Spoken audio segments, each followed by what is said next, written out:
Hong Kong কি বাকি দুইটা দল অর্থাৎ শ্রীলঙ্কা এবং বাংলাদেশের উপর বাড়তি চাপ দিয়ে দিয়েছে? হ্যাঁ ভাই, আফগানিস্তানের বিশাল জয়, যেখানে আমরা দেখতে পারি যে 94 রানে 9 উইকেট আউট হয়ে যায় হংকংয়ের, এবং অপরদিকে আমরা দেখতে পারি 188 রানে একটা বিশাল স্কোর ভাই দাঁড় করিয়ে দেয় হংকংয়ের সামনে আফগানিস্তান। হ্যাঁ, তো সেই স্কোরটা কীভাবে হলো ভাই? কোথাও কি মনে হচ্ছে যে এখান থেকে বাংলাদেশকে একটা টাফ টাইম দিতে হবে? কারণ নেট রান রেটে কিন্তু অনেকটা এগিয়ে গেছে। কারণ যে গ্রুপে বাংলাদেশ, আফগানিস্তান এবং ভাই শ্রীলঙ্কা রয়েছে, সেটা হচ্ছে কি ভাই গ্রুপ অফ ডেথ।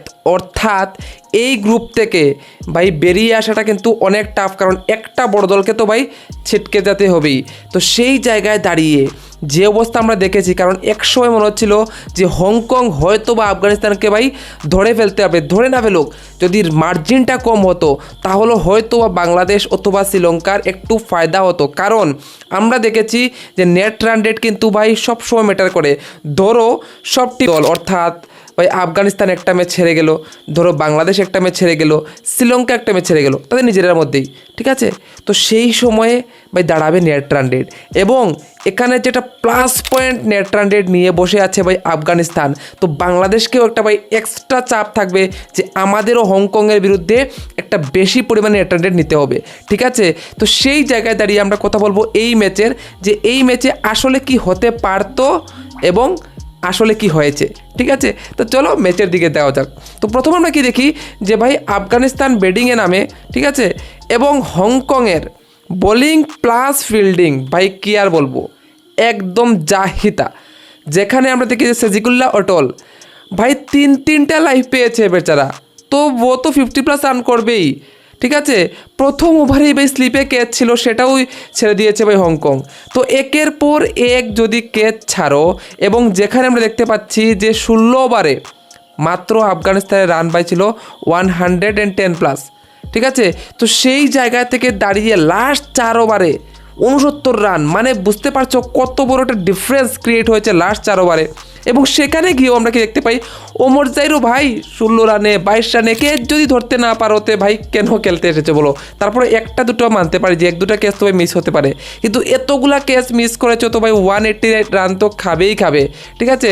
তো হংকং, হ্যাঁ আমরা জানি আফগানিস্তান জিতবে না এবং 188 রান করে কখনও জিতবে না, কিন্তু প্রথম দিকে তো ভাই ভালোই ফাইট দিয়েছিল।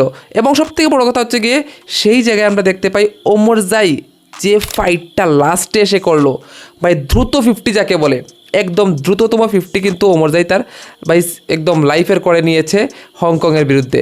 বললো ভাই ওদেরকে একদম শেষ করে দেই, ঠিক আছে?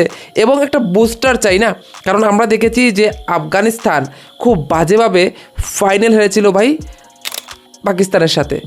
তো সেই ফাইনাল হারার পরে একটা ভাই বলে নাকি ট্রমা থেকে বেরোনোর জন্য একটা ভাই বুস্টার চাই, এবং সেই বুস্টারটা দিয়ে দিয়েছে কিন্তু হংকং। এবং প্রথম কিন্তু দেয়নি, প্রথম কিছুটা চাপে ছিল ভাই, ওই কেসগুলো যদি সঠিক সময় ধরতে পারতো হয়তো বা আফগানিস্তানের অবস্থা আরও বাজে হতেও পারতো, কারণ তাদের কাছে ভাই সেই মেন্টালিটি নেই যে ভাই আস্তে আস্তে খেলবো, তাদের হচ্ছে গিয়ে আসবো মারবো। এবং সেই চক্করে আমরা দেখেছি 66 অল আউট হতে ভাই এই আফগানিস্তান টিমকে। তো সেই জায়গায় ভাই ধৈর্য হারানোর যে জায়গাটা, সেটা কিন্তু হংকং হারিয়ে ফেলেছিল। এবং তারপর হংকং তো আরও বেশি ব্লান্ডার করেছে। হ্যাঁ, কোথায় ব্লান্ডার করলো ভাই? না আউট হয়ে চলে গেল। নিজে একটা ব্যাটসম্যান, সে বুঝতে পারলো না যে তার ব্যাটের সাথে কি বলের ভাই সম্পর্ক হয়েছে কি হয়নি। সে তার অপোনেন্ট যে ব্যাটসম্যান ছিল তার সাথে কথা বলে ভাই সে চলে গেল। তারপর কি দেখা গেল যে না, তারপর তো দেখা যায় ভাই সেটা আউটই ছিল না। অর্থাৎ হংকংয়ের যে মেইন প্লেয়ার, অর্থাৎ তাদের যে ওপেনার যারা ভাই পুরো বছরটা ভালো করেছে, তারাই মানে বিনা খেলেই আউট হয়ে গেল, রান আউট, তারপর 2টা রান আউট হয়ে গেল। আমরা ওমর জাই দেখলাম ভাই বোলিং করতে গিয়ে একদম ডাইরেক্ট মারলো, রাশিদ খান করলো। তো হংকংয়ের যে হোপ ছিল, যে ব্যাটসম্যান ছিল, যে ব্যাটসম্যানগুলো ভালো করতে পারতো, কিছুটা ফাইট না হোক ভাই, কিছুটা বলে না কি কাছে আসতে পারতো, কিছুটা রান রেটটার ভাই ডিফারেন্স কমাতে পারতো, তো সেই জায়গায় দাঁড়িয়ে কী করলো হংকং? সেই জায়গায় দাঁড়িয়ে ভাই হংকং আমার মনে হচ্ছে তো ভাই এশিয়া কাপের ভয়ে ডরে ওরা চলে গিয়েছে, বলছে ভাই এত সব স্পিনার রয়েছে, এত কিছু রয়েছে, আমরা মনে হয় না খেলতে পারবো। তো এই ভয়টা আমার মনে হচ্ছে ভাই ওদের ভিতরে ছিল। না হয়তো ভাই রিভিউ নিলে প্রথম তুমি সব থেকে ভালো ব্যাটসম্যান হও, তুমি আউট হয়ে যাও, কিন্তু প্রথম ব্যাটসম্যান না, তো প্রথম ব্যাটসম্যান একটা রিভিউ তো নিতেই পারো। তো সেই জায়গায় রিভিউ নিল না, এবং অন্যদিকে আমরা কি দেখতে পারি যে আফগানিস্তান কিন্তু ওই জিনিসটাকে, হ্যাঁ আফগানিস্তানও ক্যাচ ছেড়েছে ভাই, এটা না যে আফগানিস্তান ক্যাচ ছাড়েনি, ওরাও ক্যাচ ছেড়েছে, বরাবর ক্যাচ ছেড়েছে। কিন্তু প্রবলেম বললাম না, 188 মানে ভাই হংকংয়ের সামনে পাহাড়। তো সেই পাহাড় তো হংকং চড়তে পারবে না, কিন্তু একসময় মনে হচ্ছিল আসলেই আফগানিস্তান 130 বা 140-র ভিতরে থাকতে পারতো, এবং হংকং যদি সেই ভুলগুলো না করতো, হ্যাঁ জিততে না পারলেও, আমি বলছি না জিতে যেত, জিততে না পারলেও ভাই রেশিওটা খুব কম থাকতো, এবং সেই জায়গায় বাংলাদেশ এবং সাথে শ্রীলঙ্কার একটু ভালো হতো। তো এখন তো ভাই ওদের উপর একটা এক্সট্রা প্রেশারে চলে এসেছে যে হংকংকে তো হারাতেই হবে এবং ভালো রান রেটে হারাতে হবে। তো ওই যে একটা প্রেশার, ওই যে একটা ব্যাপার, এটা কিন্তু ভাই আমার মনে হচ্ছে যে একটা এক্সট্রা বাড়তি চাপ দিয়ে দেবে বাংলাদেশের নেক্সট ম্যাচ, কারণ বাংলাদেশ কিন্তু নেক্সট ম্যাচ খেলছে হংকংয়ের সাথে, ঠিক আছে। তো তাই আমি বলছি যে বাংলাদেশের জন্য ভাই একটা দুঃখের খবর, এবং আফগানিস্তানের জন্য একটা বড় বুস্টার, কারণ নেক্সট ম্যাচ হবে আফগানিস্তানের বাংলাদেশের সাথে, এবং যে বাংলাদেশ আমরা দেখেছি ভাই পাকিস্তানকে ঘরে হারিয়েছে, তারপর শ্রীলঙ্কাকে ভাই হারিয়েছে, তারপর আমরা দেখতে পাচ্ছি নেদারল্যান্ডকে ঘরে হারিয়েছে। তো সেই বুস্ট-আপ নিয়ে আসছে বাংলাদেশকে, কিন্তু ওরা ফাইট দিতে পারবে, এবং আমরা দেখেছি ভাই 4টা স্পিনার কিন্তু খেলাচ্ছে ওরা রেগুলারলি, আর বাংলাদেশ স্পিন কতটুকু খেলতে পারবে, কি করতে পারবে, সেটা হচ্ছে একটা বড় কোয়েশ্চন মার্ক, ঠিক আছে। তো সেই জায়গায় দাঁড়িয়ে এক তো ভাই স্পিনকে ট্র্যাগল করা বহুত কষ্ট হয়ে যাবে এই পিচে, এবং দ্বিতীয়ত ভাই বুস্টার নিয়ে আসছে আফগানিস্তান, ঠিক আছে, ভুলে যাবে পাকিস্তানের সাথে কী হয়েছিল।